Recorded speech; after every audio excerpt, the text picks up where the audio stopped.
This is the JT Spectra full helmet coverage paintball mask.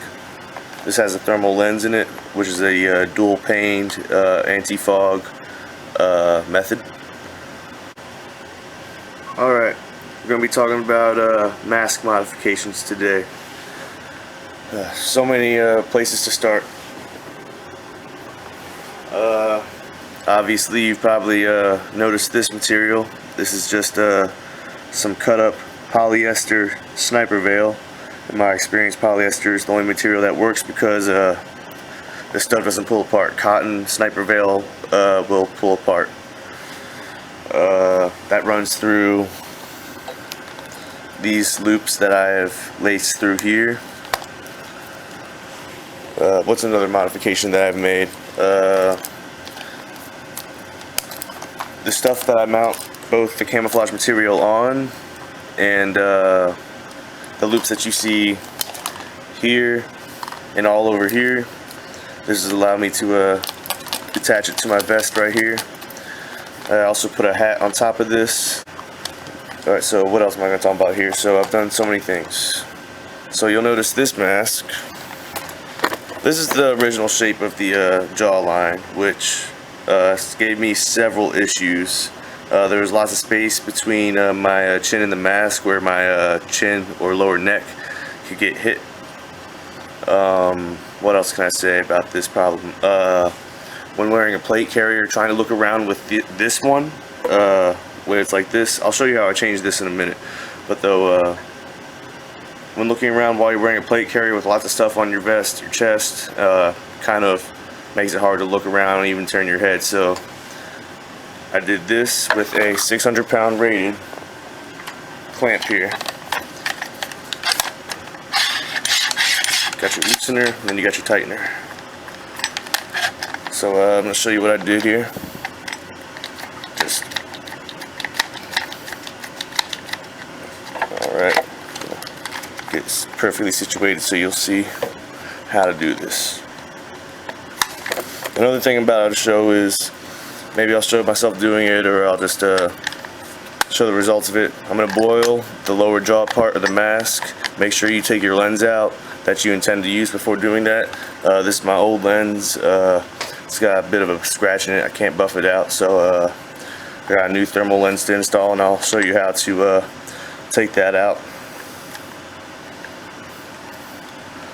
Let's see, any other modifications that I've made to it. We have the HK camera mount here. That is this is a Dragon Touch camera case from the Dragon Touch camera. It's a great camera for only $55. That's what you'll see my paintball videos on from the helmet camera from. So camouflage, the hat, the camera, the retention system for the so I can attach it to my vest. And then I boil this. Oh yes, the reason I brought this mask up to show you. This is a, let's get the lettering out. This is a Helix mask. This has a denser foam, which doesn't absorb sweat as much. So, and this is the original foam for the JT Spectra mask. You'll notice, I'll get the other one up for a split second so you can see how spongy and squishy it is. Alright, so original mask. Very squishy, very spongy, very absorbent. The nose piece also I have to modify. That's another thing that I do. I haven't made any modifications to this mask. This is one that my friend borrows. Now this is the inside of, let me shine my light in there. That's not that well, let me just get this natural light. Alright, so you'll see that I've cut up the Helix mask pieces, and I put it in there with a basic home sealant, which I did not like at first because it kind of stank for a while until it broke down whatever molecules that make smell. See if I can get some more light.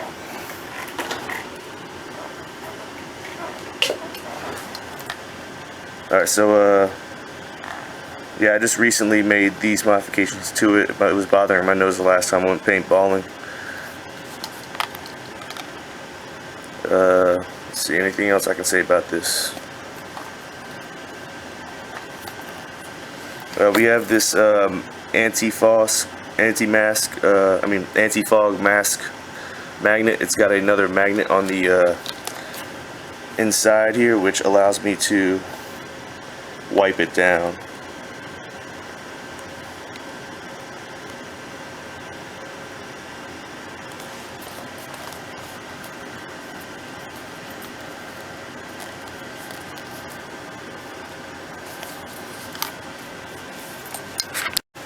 One more thing I wanted to show you before we boil it. I'm going to show you how the lens comes off.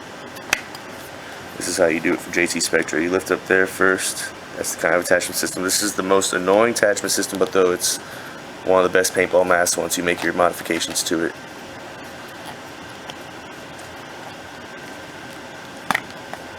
Alright.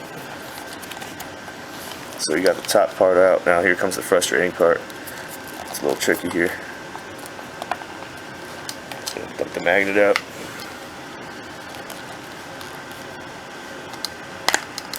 This is a thermal lens here. Alright, so it's got an attachment point here, another one here, another one here, another one here. The top part is the least frustrating part. The bottom is frustrating getting it in and out. It's easier to get it out than to get it back in. As you'll see, it's also got these separate attachment points here. These spikes right here that attach the goggles to the mask. And now you can see right here these little plastic nodes. Pulls out one like that, and like this. I did this a few weeks ago, but though I decided I needed a new one because it was a little bit scratched up. Having trouble seeing out my see if I can show you. It's barely noticeable. You can barely see it right here. It's looking like a smudge. Yeah, you can see it much better right there. That's all scratches. Well, that's how you do that. Let's go boil the mask. So when you boil it, make sure you don't touch your goggles either. You just want to dip it in there and get your clamp on. Alright, so we have some water boiled here. I already dipped it in there, and so when I dipped the mask in the boiling water, it retook its original shape. So what I have done here is clamped it, let it reshape to what I want, and now we're going to pour the boiling water over only the bottom half very carefully here. And then we're going to take it upstairs and put it in front of a fan to cool it really fast, so that way the molecules maintain their shape that I want.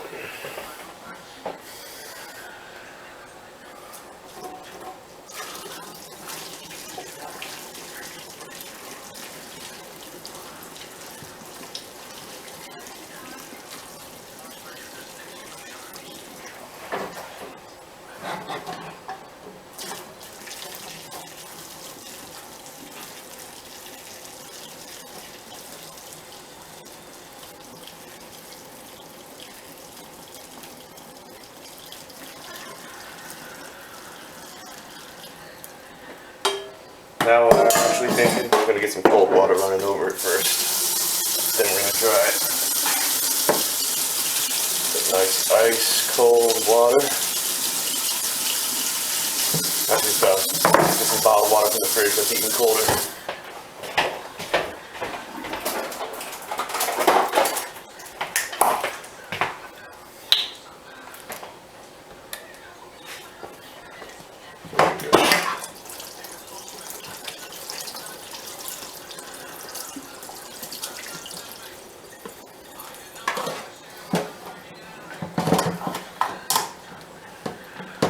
Squeeze that together even harder.